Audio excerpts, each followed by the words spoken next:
system is, in too many ways, broken. The way we see the world shapes the way that we treat it.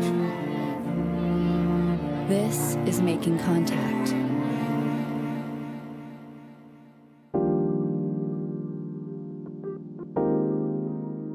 On today's Making Contact. So I don't have family and I don't have the resources. So when you don't have the resources, you have to go and find them. We're going to go to Central Ohio, where a single moms collective hosts a resource pantry. We're just looking for resources that we can just give to moms with no barriers to entry, with no requirements, you know? And so that's what we're all about. I'm Amy Gastelum. Stay with us.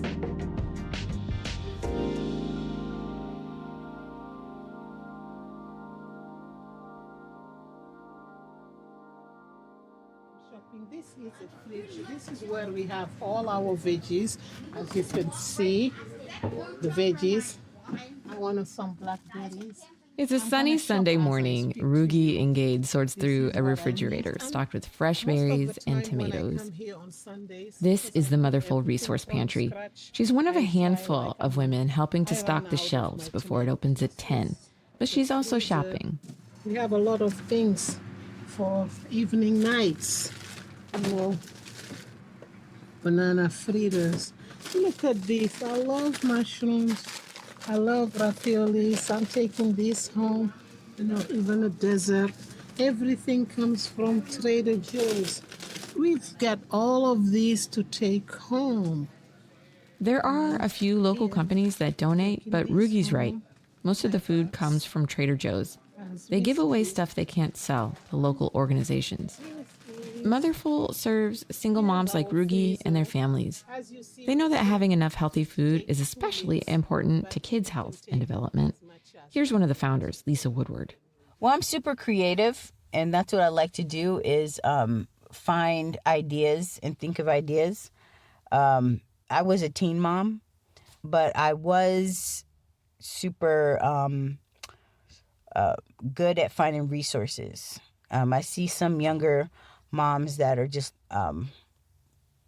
having a harder time to like maneuver the path, and that was never really hard for me because of just how good I am at just finding things. And so I like to continue that on, just finding more resources. But that's me. Like, I like to find stuff. When they first started, Lisa and her daughter Ginger would wake up early before school to pick up the food. And then we would drive back home, and I would get her out and get her dressed for school, take her to school, and then bring the food to the food pantry and put it away. So that's the beginnings of it.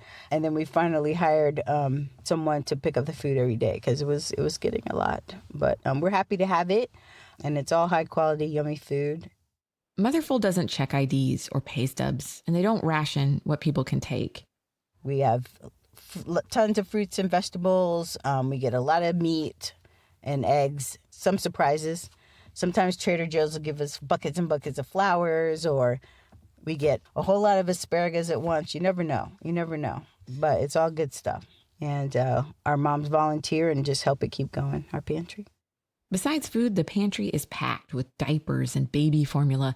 There's detergent, shampoo, and even clothing. Black Lives Matter signs hang from the rafters.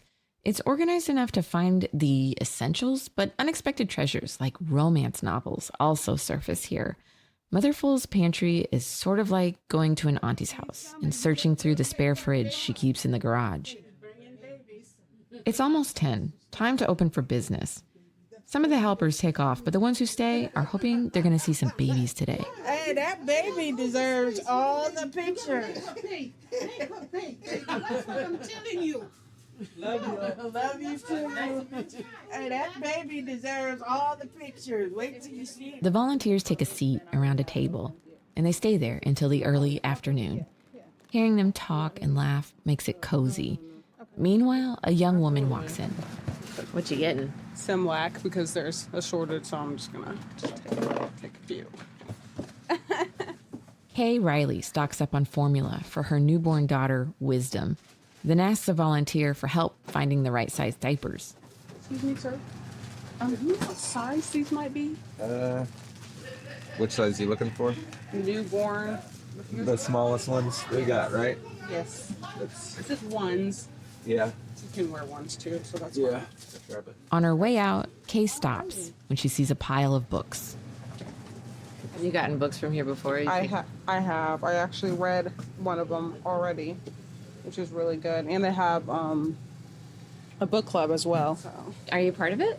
I am not yet, but I tend to be after I just had my baby, so after I get her settled with, I definitely tend to join their book club. They have a lot of good resources here.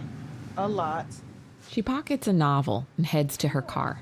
Would it be possible to sit in your car or my car for just a second to talk a little bit? Yeah, absolutely. Is that okay? Well, let me put this in my car. Okay. You can walk with me. Okay. Cute purse. Thank you. Kay says she started coming to Motherful about 3 months ago, pretty late in her pregnancy. She's from a small town in Northeast Ohio, but she's in Columbus to go to school at Ohio State. So, this definitely has been extremely helpful for me in my journey as a mother. So, How so? So I don't have family and I don't have the resources. So when you don't have the resources, you have to go and find them. And this has been a huge help. Not only, they offer diapers and all that good stuff, but they also offer community. And I think that's the most important thing, especially when you're a single mother by yourself. There's other single mothers that can relate to you. So I think that's the most important thing, that it offers community. Some of the moms at the pantry today qualify for a government program called the Special Supplemental Nutrition Program for Women, Infants, and Children, also known as WIC. It's kind of like food stamps, but it's only for pregnant people and anyone whose children are under 5. Are you using WIC? I am. Yes, I am. And what's that been like? It's been very helpful, especially with a formula outage. It's still hard to find formula, but, you don't really have to worry about the price. That's been good. Okay, full disclosure. I've been a public health mother-baby nurse for over 10 years. I've helped lots of people connect with WIC, and my mom used it in the 1980s. But I had never used it myself until pandemic lockdowns. I didn't love it. I actually had a baby not too long ago, and I was using WIC. And for me and our family, it was about like $40 a month, basically, was kind of what it equaled out to. Yeah. Which isn't huge, I'll be honest. Yeah, that's true. It doesn't cover all of your At all. But, it doesn't. I have to agree with you, but a little bit is I'm still grateful for the little bit that it does provide, but it would be nice if they provide a little bit more, but. Yeah. And then one of the other things that I found using it too is that it can be kind of complicated because you have to buy certain foods and not every grocery store even. Yes, I've definitely found that. Not every grocery store even takes WIC, and then you have to scan it, and then just a lot. I've definitely dealt with that. Just trying to find foods that qualify for WIC can be extremely hard and annoying. I want to jump in here to explain what we're talking about. You can only use WIC to buy certain types of food. The idea here is that by limiting choices, WIC is guiding pregnant and parenting people to healthier food, like whole grain options. Also, participants have to make monthly visits to a nutritionist. That can be hard for busy parents. WIC sees itself as more of a health intervention than a food security program. And to be fair, studies have shown that WIC participants have less premature birth and low birth weight. But they have a big problem. Less than half the people who are eligible for WIC actually use it, about 43%. That's compared to 84% of eligible food stamps users, a program with much less restrictions and rules. It's difficult to know exactly why participation is so low, but as a user, I can tell you that besides the food restrictions and the mandatory visits, there's also a shaming factor. And there were times when I would get to the register and the person ringing me up didn't really know how to ring up WIC. Yeah. And then it's like all your business is everybody's business. Yes, it can be Yeah, it can be uncomfortable. That's happened to me, like, and they're screaming, well, I don't know how to use WIC, and they're just screaming out to the whole world. Why don't you just tell the whole world about my business? Why don't you? I think they definitely should train the individuals a little bit more on WIC. Definitely confidentiality as well. Not everyone wants people to know that they're on WIC. That's just the honest truth. And they should be able to know how to use it. Because there's stigma. Like, you don't know if the guy behind you in line is going to be like, yeah, you're welcome. Yeah, exactly. For my tax dollars. Yeah. And that's actually happened before with me. So one time, Kay was shopping with her sister. They were at the register when the man in line behind them started to laugh. And he was like, I'm glad my governmental, he said something about government, I guess, pays your food. And we just kept on walking. It was very uncomfortable for me. So, yeah. And I'm not used to that. So, yeah, definitely confidentiality. Not everybody wants the people to know that they're on WIC, but it's nothing to be ashamed of, honest. I had to learn that. I had to humble myself and learn it's not a bad thing. It just has a negative connotation to it, which is unfortunate because a lot of women do need WIC. How did you convince yourself that it wasn't anything to be ashamed of? Where did that come from? I guess it just came in from internalizing me and my own insecurities of using governmental assistance. Like, it's not, a lot of women use it, and it's okay to use it. Especially if you don't have the resources, what can you do? I didn't have the resources at the time, so I mean, it's nothing to be ashamed of. Nothing at all. You're a new mom. You're a woman, and I'm a single mom at that, so I'm just using the resources that they've given, you know what I mean? Which don't even cover your whole bill. It doesn't even cover my whole bill. Not even half. Not even half. Not even a quarter, I don't think. Each state has their own restrictions and rules when it comes to WIC, and some of them don't feel like a health decision. They feel like a budget decision. In Indiana, where I live, you have to buy the least expensive eggs and milk available. You can get organic produce, but you're not allowed to buy organic shelf-stable food or organic baby food. And it can be hard for stores, too. Each grocery store that wants to be a vendor must stock a minimum amount of WIC-approved foods at all times. It can be hard for some local independent stores to meet that requirement, especially international markets. For them, most of the brands and types of food available through WIC are culturally irrelevant for their customers. Here's Rugi again. You know, being an immigrant, it's a whole new process. It's like being reborn. You have to first unlearn and then learn. When you come here, you've got all kind of information. It took me a while to go through the right channels. I even thought if you take benefits, you will never be documented because they hold it against you. So it takes you a while to just realize that this is just for the child, you know. So I had WIC with my second child. Rugi is Muslim and likes to shop at halal stores. They don't take WIC, so it's a problem. I don't know what should be done. Small businesses working with WIC and working with all small business owners so WIC could be accessible to the people. They have to go to a regular grocery stores. And most of the time when I first started, what I was getting wouldn't even work for me. But I still have just to take it and try it.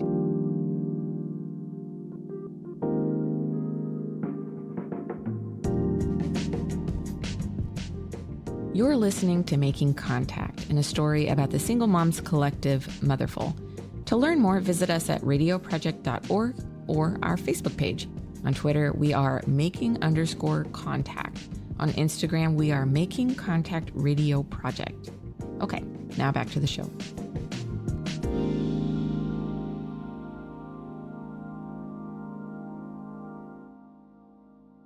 Welcome to the White House Conference on Hunger, Nutrition, and Health.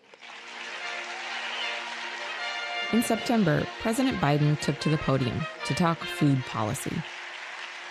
It's been over 50 years since President Nixon convened the original White House Conference on Hunger, Nutrition, and Health. That single conference and the laws it inspired led to transformational change that has helped millions of Americans live healthier lives for generations. So WIC came out of that first conference and was up and running by 1974. Since then, lots of changes have been made to the program, but the changes have been to which kind of cereal, how many grams of sugar in the juice. Never, should we really be dictating the foods pregnant and parenting people can eat? This year, even more program changes are coming, mostly to get people to sign up. You can visit our website to hear an interview with leadership at the USDA for more there. Meanwhile, the collective at Motherful is holding it down for single moms in Central Ohio. We don't tell you how to vote, but we are an open, progressive, non-profit. Here's Rugi again. We support the Black Lives Matter. We support the LGBTQ plus community. We support all immigrants, no matter what their status is. We would support any woman, no matter what her choice is, but we are a pro-choice movement. So we're just an open movement, inclusive, that try to be also wholesome, not only work with moms, but try to take care of all the needs that a single mother's family can have. The food pantry is just one of the ways Motherful supports single moms. Their core values include reparative justice and health care for all. They host community dinners and bi-weekly Zoom calls with guest speakers. It's more than a place to find food or baby items. It's a politically aware hug around about 325 single moms and their families. They're not being CEOs. It's mothers like us. We're all together. We are consulted at every level. It's a partnership. I have my own programs here. I get to have inputs and to say, this is what I want to see happen. And they make it happen. I make it happen. They give me the space, the voice. We talk. We decide this is something that is relevant, and we will do it. Like I said, community is the best resource, I would say. Just community, knowing that others have went through the same thing I've went through is definitely comforting. What does that mean for you when you keep saying community? Like, what does that really look like on a day-to-day for you? If you're feeling down postpartum, you can always ask a friend to, go out. People still check up on me in the community. And not only that, they have an app for Motherful where you can tell your feelings and other women can, reply and give you hope. That's what... Have you been using that? I have. I have a lot. In the middle of the night? In the middle of the night. Like, I'm feeling a little depressed. So... Yeah. But, yeah. I know about that 3 a.m. thing where you just wake up. Yeah, that's... What is this? No, it's a real thing. It's real. It's real.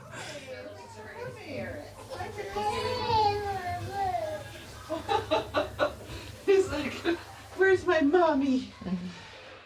Back at the food pantry, I sat down with Heidi Howes. She's co-founder and co-director of Motherful. It's time for her baby to nurse, so we settle into chairs in an upstairs room. Kids are playing, and somebody's vacuuming downstairs.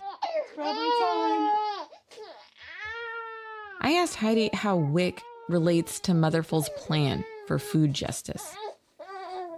We do have a partner through WIC that we just recently connected with, who is a mom who works there. And so we're looking into it, but, we're just looking for resources that we can just give to moms with no barriers to entry, with no requirements, and so that's what we're all about. I may qualify for WIC right now. I'm not sure. I've had WIC in the past, but I actually didn't like WIC in the past because it was dairy, and we don't eat dairy, or I don't eat dairy, but I know now they do have fresh vegetables, and that was something that I think I got on the tail end when my last child was born, but I haven't signed up for WIC now. I was a teen mom, and I definitely took place with WIC for multiple times because I have 3 daughters. Here's Lisa Woodward again. She and Heidi started Motherful together. I asked her how Motherful's resource pantry is different from the WIC program. How is it different? This is a collective and a community. When I was going through the WIC system, there was not any sisterhood with other of the WIC clients. Our food pantry and garden, it's more free. You can get how much you need, and you can come multiple times. We don't have any like direct nutritional counseling like WIC has, but we do have moms that they share information all the time, just about healthy eating. There's also a lot of different local orgs that deal with nutrition, and so we're connected. So when they have programming, we do post it on our site. But we partner up with WIC for their farmers markets. So we were there. Folks were coming to get food, and then they would also find out about our programming too. And we look forward to tabling with them again as needed. Most of the people that come through WIC are new moms, or pregnant moms. So that's really good for us because most of our moms are not adding to their family. And so it's good that we have those, can help those moms too, that are new moms, and you're a single mom. That's like a double whammy. So we encourage those connections. If you could imagine like food for single mothers, someone such as yourself, like in your wildest dreams, like what would you want for someone in your position, from the government?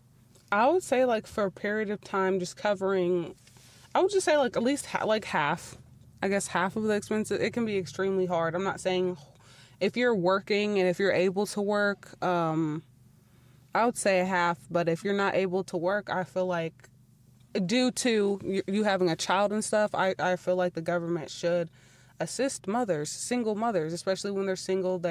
You can't go to work because you just had a baby. I think they should. Some people call that unpaid labor.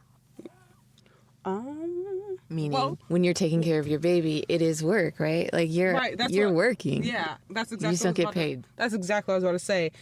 Not even having the just carrying the baby itself, having to worry about your fat feet, and then everything else that comes with pregnancy. That's hard work. That is extremely hard work. Having to deal with the insecurities of your body after. That's hard work that you have to do internally. There's so much components to pregnancy, even after pregnancy, that women have to deal with.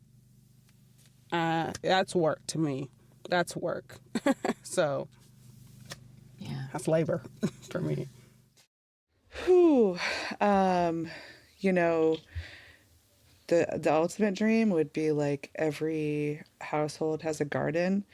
Like there's a gardening committee that comes to your house and puts the garden in, and it comes every week and helps you weed and teaches you. And then also fresh, healthy food is delivered to moms' houses, period, preferably cooked. That's actually what we would love to do here at Motherful, is to have prepared foods that we can just give to moms, because it's impossible to do all of these things, as one person in a family. And why not, So bring the fresh, healthy food right to the doors of moms so that they can, take a bath instead of cooking that meal, Why is that so important to be able to take a bath? Why is it so important to be able to take a bath? Because it's really, really hard work being a mom, raising children, and you're sore, your body hurts, you just need a minute to rest and decompress, and so you can be in, your full state of love and care to give that to your children, because if moms are good, everybody's good. Yeah. Just the highest quality of produce and the prepared food thing, that's definitely high on my list. And just someone to help our garden just multiply. I almost never ever do. You got time. No. Is this good? I'm a tired. I never. Back in the garage, everybody packs up for the day. Rugi likes to check in at the end to see about the tomatoes. If there are any left, she takes them home. So I ran out of tomato paste, and today I want to make somebody. Oh, yeah. He needs a lot of tomato. I make everything from scratch. So then this is helping. Yeah, well, our ultimate goal as an organization is to build a co-housing village here in Columbus, Ohio, and then to take the model of the Motherful organization and build chapters throughout the world, so that other moms can be empowered to work together for better lives for themselves and their children, and also ultimately to uplift the matriarchy. Yeah. I just see that mothers in power with each other and others as opposed to power over, which is a patriarchal model. If mothers are in power, like, people are going to be loved. They're going to be fed. They're going to be housed. They're going to be clothed. They're going to be taken care of, And it's a no-brainer. So if we can get moms out from under the invisibility and out from under the straight up slavery of reproductive labor and get them into leadership, while they're also being taken care of, and bring children into our common spaces again too, I think that's going to change the world when moms are running things. It's going to be so much better, and it's just a matter of time. You seem convinced. I mean, don't you see it? It has to happen. We can't, it's that or destruction. Absolute destruction, unless we bring the matriarchal ways back into the forefront. And by that, I mean valuing life, valuing the sacred life of all, and love and nurturing and care and interconnectedness and all these things that, colonialism, capitalism, patriarchy, white supremacy, all these things that have been suppressed and killed. And due to those powers, like, when we bring back the matriarchy, when we bring back the matriarchal ways, then we'll be able to save our planet and save ourselves. So it has to happen, or else it's death, Matriarchy is life.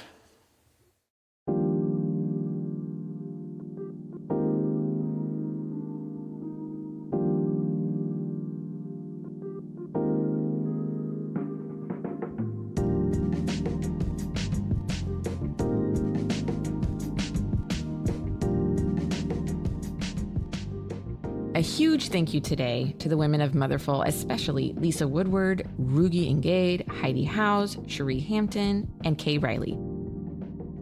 Thanks also to Rebecca Piazza and Daniel Shedd at the USDA. To learn more about Motherful or upcoming changes to WIC, visit our website, radioproject.org.